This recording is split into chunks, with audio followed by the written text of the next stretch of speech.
Raphaël au 32-16, 3 à l'aller. Quel est votre degré de confiance avant le match retour, coach, d'abord? J'espère que. Alors, je vais te poser la question. C'est pas une réponse, c'est une question. Tu préfères être à la place de qui? Et tu penses que contre une équipe qui n'a pas de gardien, entre autres, je vous ai bien écouté hier, dans les secteurs où Chelsea serait éventuellement meilleur que le Paris Saint-Germain, c'est pas le set d'aujourd'hui. Et dans ce moment-là, le Chelsea joue sans gardien de but. Donc sans gardien de but, ça va être très difficile de ne pas prendre au moins un but dans le match retour.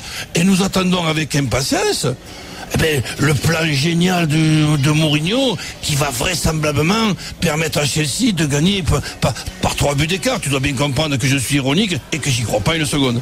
Daniel, tu as la même confiance que Roland?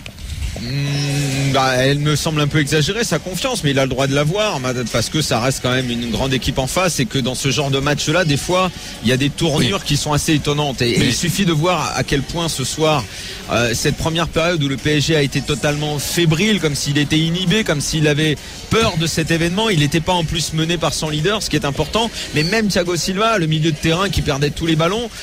Donc tu peux te dire que tu peux repasser des moments difficiles. Maintenant, je crois que ça va leur donner une confiance énorme. Là maintenant, ils savent qu'ils peuvent le faire.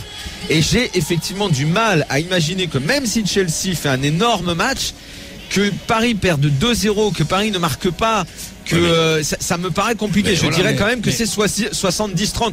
Que Paris, que Chelsea, Moi je te mets 95-5. Bon. Peut-être pour toi, mais pas pour moi. Mais t'as toujours été un optimiste. Non, mais attendez, je peux terminer juste je terminais ma phrase. Que Chelsea puisse faire beaucoup mieux, c'est possible. Mais que le PSG se fasse moins bien, ça me paraît pas possible en revanche. Mais même parce que le PSG, même sans Zlatan, mais je crois qu'au contraire ce soir on voit qu'il y a des mecs qui sont vraiment capables de se mettre à un très haut niveau et qui parfois en Ligue 1 en gardent carrément sous le pied et que avec Cavani en pointe, Lucas à droite, Lavezzi, Pastore, Cabaye qui remplace Verratti qui a été très bon en deuxième mi-temps mais qui a été très mauvais en première période. Il y a des choix aussi sur le banc. Donc j'ai du mal à imaginer que le PSG passe complètement au travers. Roland, ensuite on écoute Pastore.